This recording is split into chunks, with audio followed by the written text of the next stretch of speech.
shoot the 223 and the 22 at watermelon and see who can do the most explosion. I think this one, the 223.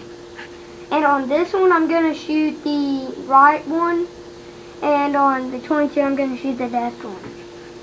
So, and we're shooting 40 yards away, so, yeah. On this one, I'm going to shoot on this side. So,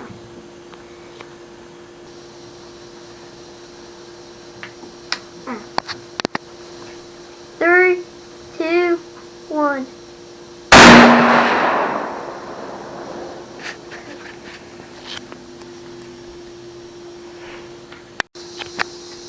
And this is the 22. We're going to be shooting the last one now.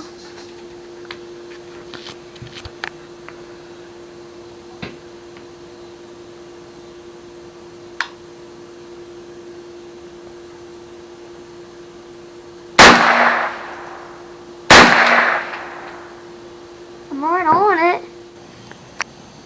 So the 22 went in, but it didn't really explode. So, yeah.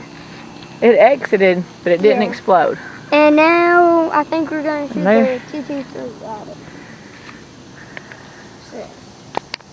So since the 22 didn't explode, I'm going to do it with a 223. So.